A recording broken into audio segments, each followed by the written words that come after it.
afternoon and welcome to the Port of Los Angeles August Media Briefing. I'm Philip Sanfield, the Port's Communications Director. And with me today, as usual, is Executive Director Gene Seroka. Welcome, Gene. Hello, Philip, and thank you all for joining us. We've got a lot to share with you today. A blockbuster cargo report, some future volume projections, and a guest expert who will address some of the current issues facing our industry. I'm referring to Paul Bingham, an economist for S&P Global Intelligence. Paul is well known for his tracking and reporting of supply chain data. In just a few minutes, he'll share his insights on the latest trends and geopolitical factors influencing our industry. And then, we both look forward to taking your questions. Thank you, Gene. As you mentioned, we had a great start to the third quarter here in Los Angeles. Could you please share the July data and our year-to-date standings? Philip, July was a record-breaking month here at the Port of Los Angeles. We handled 939,000 20-foot equivalent units. This marks the best July in our 116-year history and the busiest month we've experienced in over 2 years. Our volume jumped 37% over last July and improved by 14% from just last month. And when compared to our running 5-year average for July, we saw a healthy 10% increase.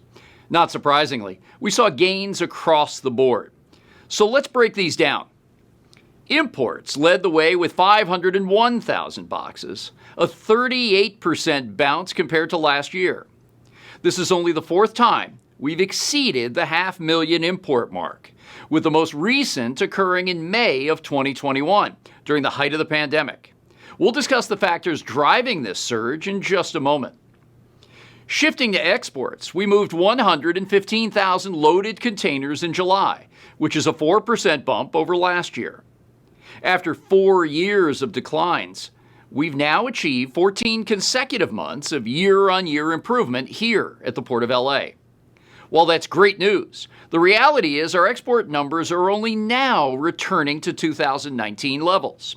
That means we have a lot of opportunity to grow and support the business of American manufacturers, agricultural interests, and other exporters. Meanwhile, empty containers surpassed 323,000 TEUs, a booming 54% increase over last year. This substantial movement of empties back to Asia tells me there's more cargo headed our way. So, 7 months into 2024, I'm extremely pleased to report that we've processed nearly 5.7 million container units, more than any other port in the Western Hemisphere. This is an 18% increase compared to last year and exceeds our 5-year average by 3%. I'm grateful to our dedicated dock workers, terminal operators, truck drivers, rail providers, and all other stakeholders who tirelessly work every day to move all this cargo with remarkable speed and efficiency. Thanks for that overview, Gene. Before we introduce our guests, can you circle back to the factors you mentioned that are driving our July numbers, and where do we go from here? Happy to, Philip. I previously highlighted how a robust U.S. economy, LA's capacity to handle more cargo, and various external factors have contributed to our strong performance here in 2024. In addition to all that, we're now seeing an influx of year-end holiday goods coming across our docks a little bit earlier than usual. Importers have told me that with issues in the Red Sea and ongoing East Coast labor talks, they're being extra cautious this year. So those holiday products, think of toys, clothing, footwear, and electronics, are arriving now to avoid risk later in the year. And these goods are coming at the same time as our more typical back-to-school, fall fashion, and Halloween merchandise. So simply put, an early peak season has helped boost volume here at the Port of Los Angeles. In fact, our Port Optimizer data through the signal shows that we can expect a robust August with volume at or above the 850,000 TEU mark. All that said, there are some industry observers who believe that U.S. imports may have peaked in July. We'll see if that holds true. So much of it depends on the economy.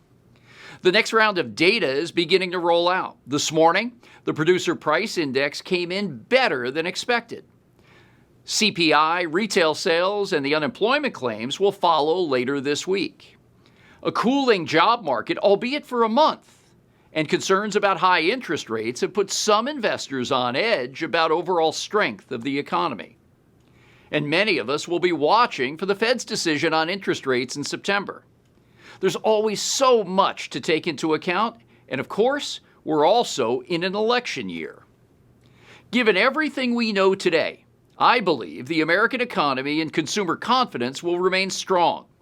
This should sustain a healthy demand for goods coming through our port throughout the balance of this year. Thank you, Gene. And now, would you please introduce our guest? My pleasure, Philip. Paul Bingham is a seasoned expert with over 3 decades of experience in global supply chain transportation and trade consulting. Within his role at S&P Global Intelligence, Paul focuses on analyzing and forecasting market demand, as well as evaluating supply chain risks. I've worked with Paul on the U.S. Department of Commerce Advisory Committee on Supply Chain Competitiveness and can personally attest to his deep knowledge and insights of our industry. Paul, it's great to have you with us in person. Great to be here today, Gene. Paul, as you've just heard, we had a remarkable July. It looks like importers are actively working to pull forward cargo. Tell us your thoughts on this trend and other key factors influencing it. No question that this year, supply chain managers have actively moved to reduce risk by advancing cargo during the year. The factors that you mentioned, including labor issues, the disruptions that have come from the closure of the Red Sea route, and factors such as low water in the Panama Canal have all contributed to this shift that we've seen with tremendous surge into the West Coast as the U.S. consumer has stayed strong in terms of their consumption, bringing in imports to meet demand nationally. And that's what we've seen so far. How do you think some of these externalities, like the Red Sea security issues, protracted labor negotiations, and other issues in the supply chain will affect downline decision-making of experts and professionals? All of them have to take into consideration what's happening across the supply chains with their partners. Even if they're not directly affected in their actual shipments, their partners are, and their customers are. And that affects then the rates and the capacity and the deployment across the network, across the globe, for what is available for shipping for use in this year to serve peak season as we get on into 2025. On that note, the data you're looking at, what does it show you for the future of the U.S. economy, and how may that affect global trade? We are seeing the economy as a whole globally being roughly flat in 2025 compared to this year, but the composition of that growth is going to be changing, where we are anticipating some slowing growth in the United States and in China, and faster growth in countries like in Europe and in Canada and in Japan. That will affect trade demand because of the shifts in the sourcing and the supply and the consumption. It'll also affect the pace of growth that's possible for U.S. trade to serve both U.S. export markets and U.S. import markets.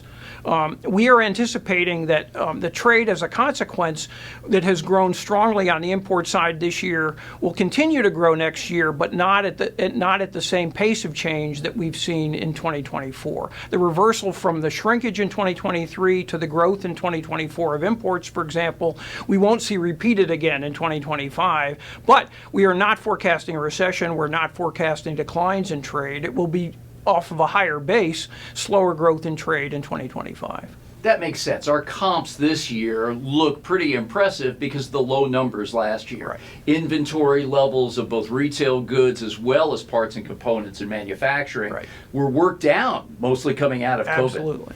So this year we are seeing these tremendous growth rates when measured against 12 months ago or some prior period. That won't be sustainable in terms of growth rates, but the volumes are actually going to increase next year. So we have a base on which we're going to build, albeit much slower growth than we saw this year. And that could be good news across the board. More growth means more jobs and more work around the supply chain, and that American consumer is going to continue to spend.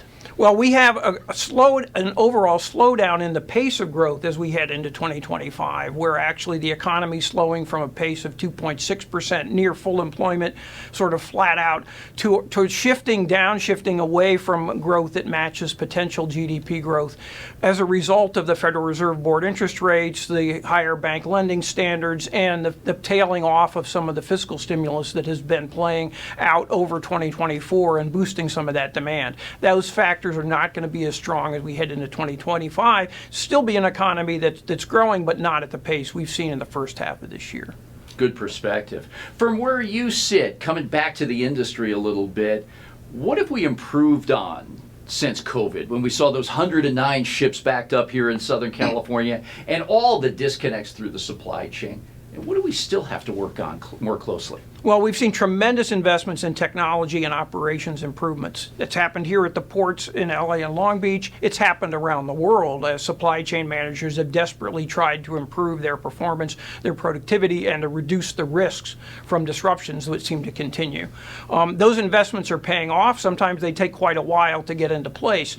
Some of those, for example, is better information sharing. We've seen that goes back before the pandemic with port community information systems, of which the Port Optimizer at the Port of LA was the first in North America, and paved the way for some of the advantages that you're using now to better manage the supply chains. However, that's not the end of it. There still are calls and demands on sustainability. There are pressures from supply chain managers to improve performance and decision making and managing their supply chains, not just for lowest cost or performance, but also for that carbon footprint, the sustainability and the performance of their networks. That requires technology, but it also requires data and standards where those systems that are being put into place facilitate it. Great insights. It's like talking shop with an old friend, but I know we do have a bunch of questions coming from the media. Let's go over to Philip and bring some of those in. Thank you, Gene. As usual, we have received several questions in advance, and we're going to start with those. For someone who hasn't asked yet and you'd like to, please type it into the Q&A box below, and remember to include your name and affiliation. The first question is from Lisa Bartline of Reuters. There's actually a couple here, Paul. They're directed at you, focused around the East Coast labor situation. Does this early peak season we're seeing lower the risk of disruption from a possible strike or disruptions on the East Coast?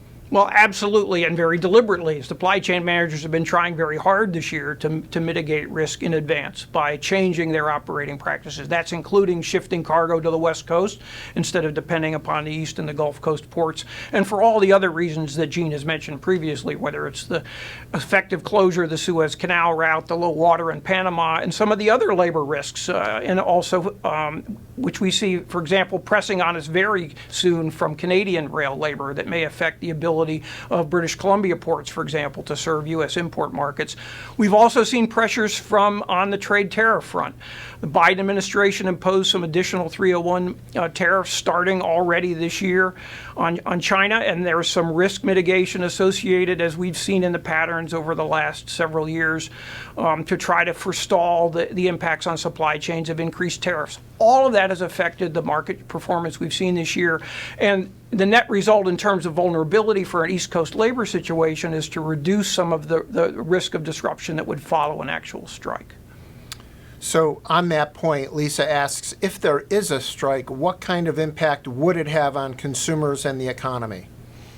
Well, it entirely depends on the duration, and there is the extreme pressures to have some support at the federal level, perhaps, for example, the Secretary of Labor, with some precedents of what they did on the West Coast, previously, to try to reduce the duration of that strike. If it's just a few days, it'll have a minimal impact on the overall economy, especially with the mitigation steps already taken. However, if there's a strike in place and it lasts a longer period of time, there's some trade that's unable to be fully mitigated. For example, fresh produce that gets affected in ways that then starts to have real impacts on consumers and businesses, starts to be something that would show up in the economy as a whole. We don't believe that's very likely to happen. We believe in an election year the political pressures will be extreme on both sides to negotiate a settlement, and we believe that therefore it's very unlikely that we'd have a long duration strike that would seriously disrupt the economy this year. Thank you, Paul. And Lisa follows up with one more question for you. This is on tariffs. how much of the current import push is related to concerns about additional tariffs, and do you expect this pattern to continue? Well, clearly the supply chain managers, when they're able to project and anticipate imposition of additional tariffs, or once the tariffs are imposed, to take action quickly to try to get ahead of that, take action immediately. As far as the overall planning for scenarios under which you would have, say, a change in administration and much higher levels of tariff, that requires some additional scenario planning around supply chain management, and right fundamentally in some cases to the design, country sourcing, the supply chain partners, and all the costs that are in conjunction with trying to redesign your supply chains on the fly if we have a serious change in substantial increases in tariffs imposed by the United States, and then retaliatory tariffs by our trade partners. It would severely disrupt trade and the economy if those were to be imposed. Thank you, Paul. This is for Gene. It's come from a couple different reporters, so I'll kind of condense it into this. With all the cargo coming to the port now, are there any concerns or yellow flags that you're looking at on the operations front? Thanks, Philip. We look at a dashboard of key process indicators every morning here at the Port of Los Angeles, and I'm pleased to note that just about all of them are at or better than where they were before the surge and COVID-19. Couple things recently, we're seeing some micro issues, but that's the beauty of this data, as Paul mentioned just a moment ago. We can start seeing around corners and over hills before real trouble comes our way. Right now, a couple things to keep in mind. The dwell time for on-dock rail containers has moved up over 6 days. That's far too high. It needs to be between 2 and 4 days. We also have about 7,900 rail containers designated for on-dock loading that are 9 days and longer dwelling here at the Port of Los Angeles terminals. That number, 7,900, needs to be down around 1,000, thereabouts. But again, these are mini spikes, and I've seen this rail activity now for months move in that direction about every 6 to 8 weeks, and then work itself down through the great efforts of the two Western railroads, the Pacific Harbor Line, or marine terminal operators. On-dock rail is key to keeping the fluidity for all these terminals. It represents almost a third of the cargo, and keeping that product moving out quickly allows us more maneuverability on the terminals for imports and exports alike. The other area I'm watching really closely is the dwell time of chassis, 40-foot variety, out on the street. That's starting to pop up a little bit too. I'm told that trying to do round trips of picking up an import and dropping off an empty can be a little spotty here over the last week or so. So we'll be working with the marine terminal operators to make sure those matchbacks are going through as seamlessly as possible. There's always a challenge of making sure right container, proper chassis get back to the terminal necessary every time, and we'll continue to work to keep those apertures open and that cargo moving back and forth. But in a long answer to a question, no, I don't see anything that's a cause for alarm. We've been clipping out the last 3 months at really high productivity. Our dock workers, marine clerk planners, the office clerical unit, and our foremen and women have been doing an outstanding job of moving this cargo on and off. And I think the previous or historical capacity of about 1 million TEUs per month, we can go through that number. We're probably at 1,100,000, 1,200,000 right now, just from what we've learned over the past several years. But we'll keep watching this every day. Appreciate it. Thank you. Next question is from Bill Mongaluzzo from the Journal of Commerce. It's for Paul and Gene. Excuse me, we'll start with Paul. Do you see a U.S. economic recession on the horizon in the second half of 2024 or sometime next year? Great question. There's been a lot of concern about that within the last few weeks. Our macroeconomists do not have our baseline forecast as a recession this year or next year. The threat and the risks of recession perhaps have grown a little bit from some softness in the equity markets and a few other factors, but we're still attributing, say, a 25% possibility to a low-growth recession scenario where we think it will be avoided. The Federal Reserve Board will succeed in having a soft landing that keeps the U.S. economy growing, even as that pace downshifts a little bit in 2025. Gene, any further thoughts on that? Yeah, I think if you look at it from a textbook standpoint, we had a recession in 2022. Q1 and Q2 showed a decline in GDP. And right there, that's what the defined purpose of that economic downturn looks like. Since then, we've been moving along pretty well. 15 million jobs created, lowest unemployment in 52 years, and overall consumer spending that's probably outlasted many experts. And save a couple of blips here and there we mentioned in the opening, a soft jobs report last month. 1 month doesn't make a trend. But all things looking into the future, and as from where we look at this, the upstream purchase orders, the lack of cancellations, and the lack of voided sailings show that, according to reports like from Hackett Associates recently, imports should be strong for the remainder of this year. Thank you. A couple questions popped in here from Don Lee of the Los Angeles Times, or for Paul. Paul, would you agree that imports may have peaked in July, and if so, why or why not? It's certainly possible that the combination of factors at work will result that July will have been the peak. But as Gene has indicated, it's not as if we're going to see a crash in the pace of growth of imports that we're seeing on a year-over-year basis as we get in the next few months towards the end of the traditional peak season. There's still going to be very strong volumes coming in during the remainder of the traditional peak season into October. Thanks, and a follow-up from Don. Paul, Gene mentioned that very strong growth year-to-date in container ports, 18% here at the Port of LA. How does that performance compare with other ports around the country? Well, the strongest growth is right here in Southern California for the combination of reasons we discussed. We're not seeing the same pace of growth at some of the other ports where shippers and supply chain managers are deliberately trying to reduce their risk of exposure, especially on the East and Gulf Coast ports during 2024 in advance of the contract expiration on the longshore labor.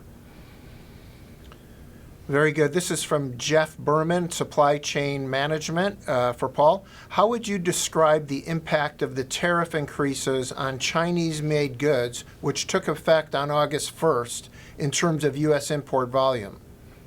Well, Jeff, some of the impact was accelerated in advance of the imposition of those tariffs in August, but the quantity of the trade volumes associated with the specific commodities that are being imported from China subject to those higher tariffs are quite limited in the data, and as we're just into August, the actual statistics yet reflecting those volumes are unlikely to show much in terms of significance yet.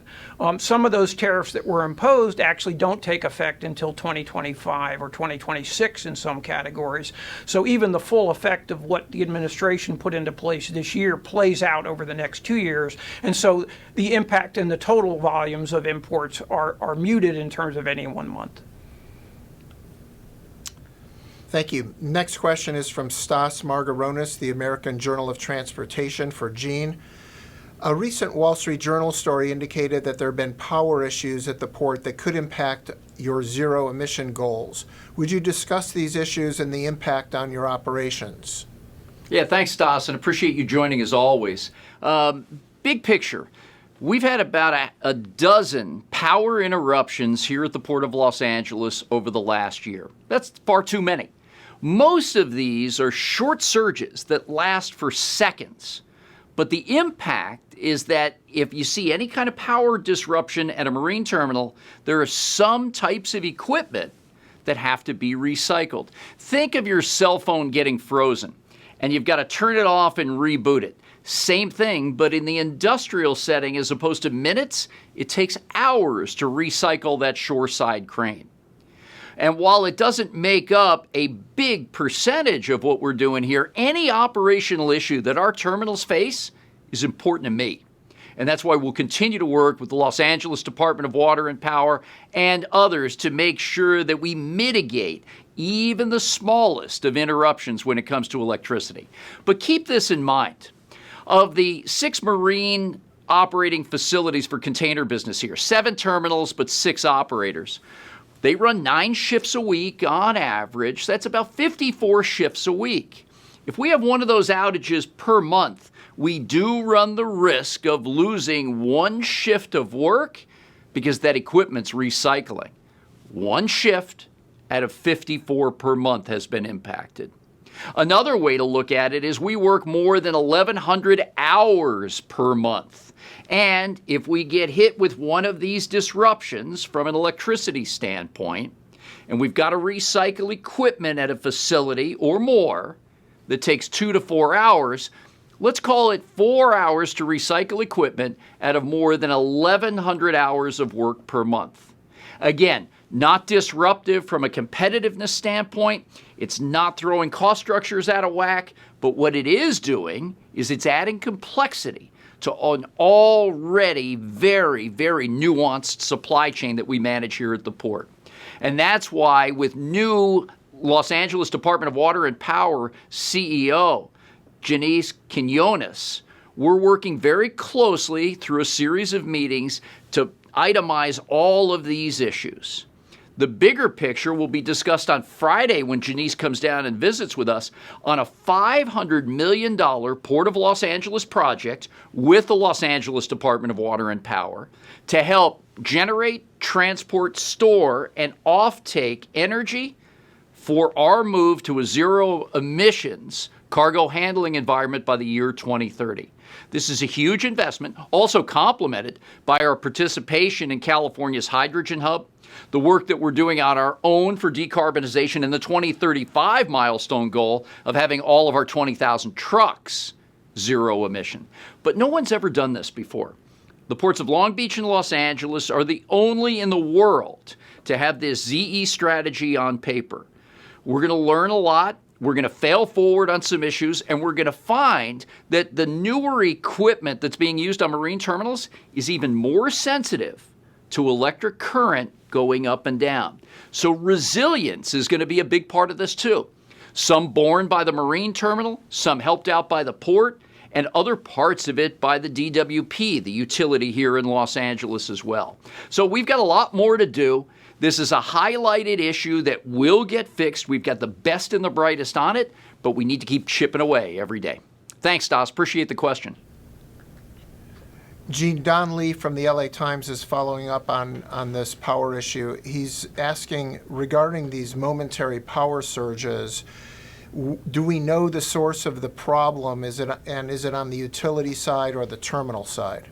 Thanks, Don. And as you and I have discussed, it's a series of issues. It could be a bird strike of a transformer that causes a little bit of a blip. It could be simply that the current now that flows with a standard deviation is going towards more sensitive equipment than ever before. So the DWP has categorized these power disruptions, all 12 over the last year, and we're trying to hit these one at a time to troubleshoot cause and effect. And realistically, again, we may not be able to control that power current to the narrowest of bandwidths, and that's why this resiliency package is going to be so important. Here again, there's nothing off the shelf that we're aware of right now that we could just put in the middle of a terminal and say, hey, here we go. Some of the larger flywheel concepts that have been around for a couple of years take up a lot of real estate on this industrial waterfront property. So we got to keep chipping away at this, finding new ways to help distribute that power on a more even basis. And I think I could say honestly that we're still in an era of trial and error, trying to figure out exactly what works and what doesn't, and how to fine-tune some opportunities here with respect to resiliency that will aid the DWP and the port in the distribution of this power. A lot more to learn and much more to come in this area. Thanks, Don.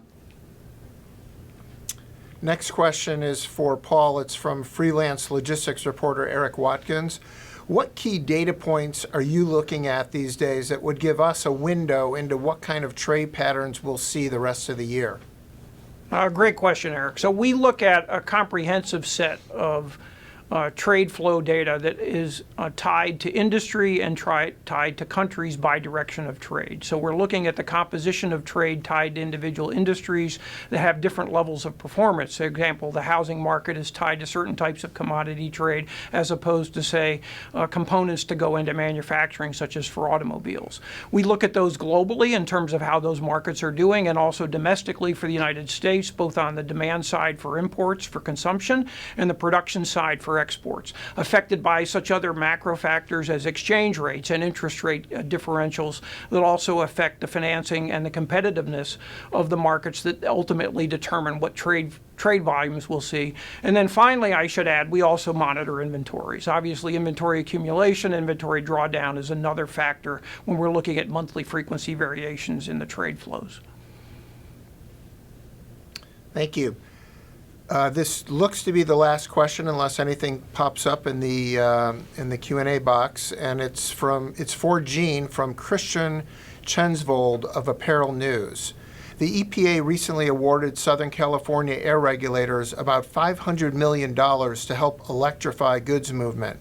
How will this help the San Pedro Bay ports plan to move forward with their zero-emission goals, and what else needs to be done to reach them? Thanks for the question, Christian. This is a great start. $500 million from the EPA under the Climate Pollution Reduction Grant Program designated to the Southern California Air Quality Management District for help across the supply chain in the region. It's my estimation that to get to the port's goals of 2030 zero emissions cargo handling equipment and 2035 zero emissions heavy-duty trucks, that's about a $20 billion price tag. Now, some want to decarbonize the supply chain across Southern California to help us with our attainment levels. We support that goal all out.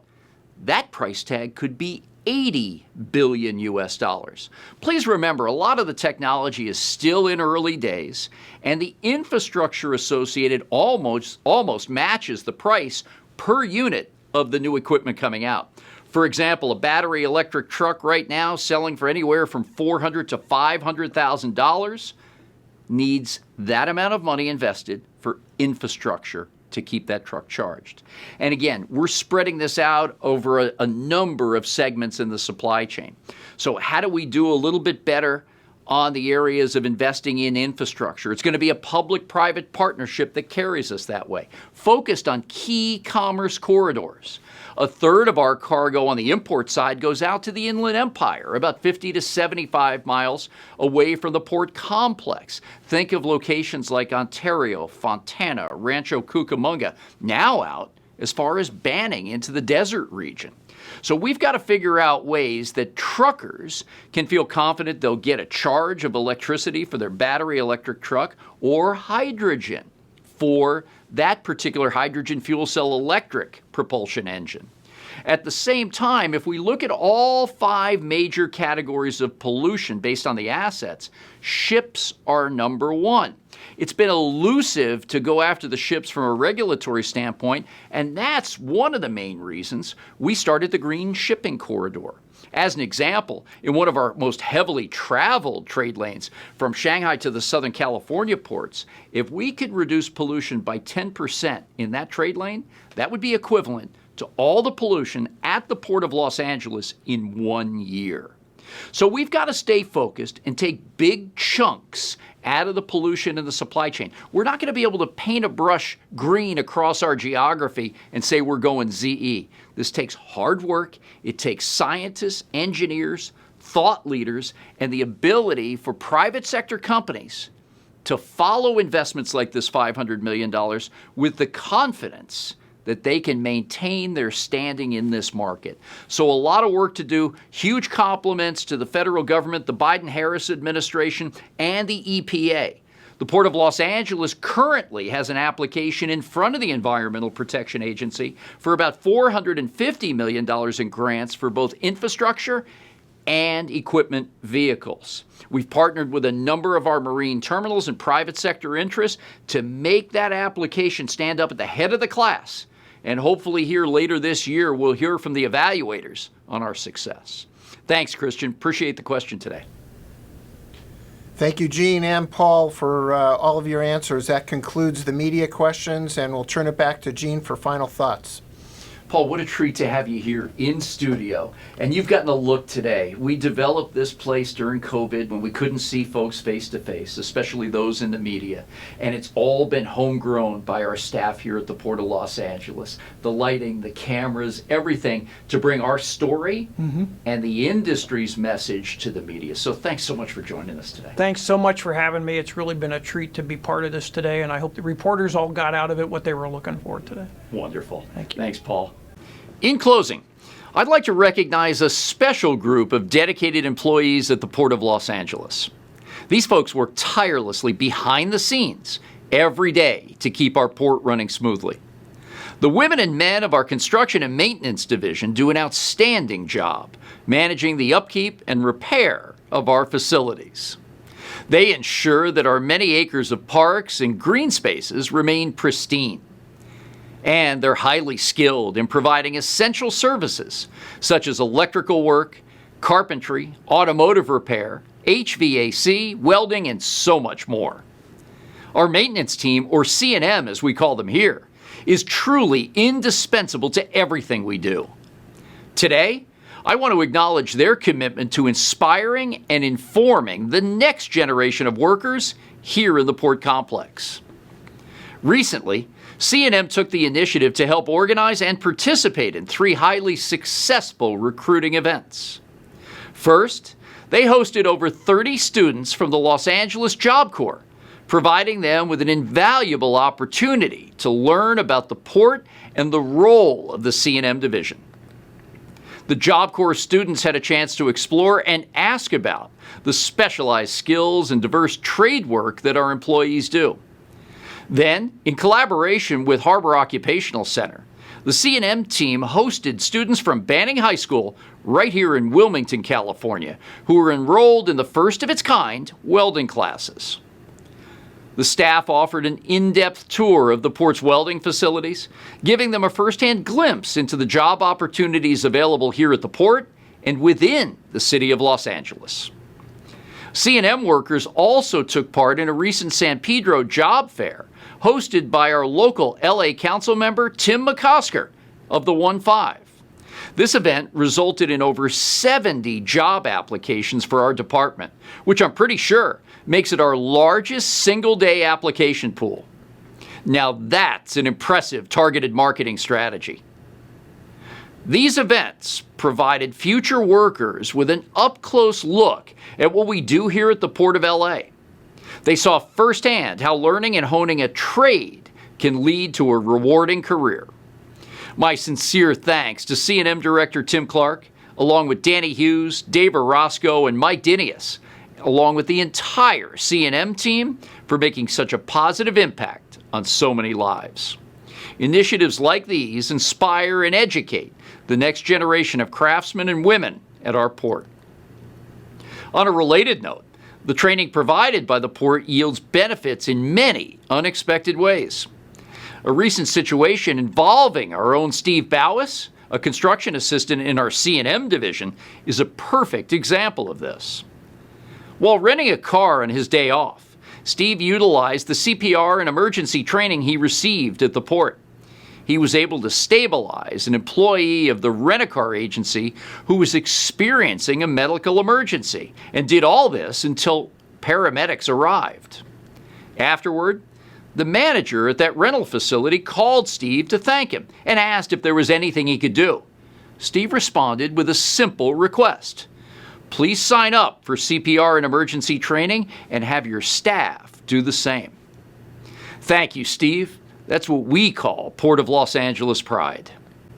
Here at the port, cultivating a pipeline of well-trained talent is key to our success.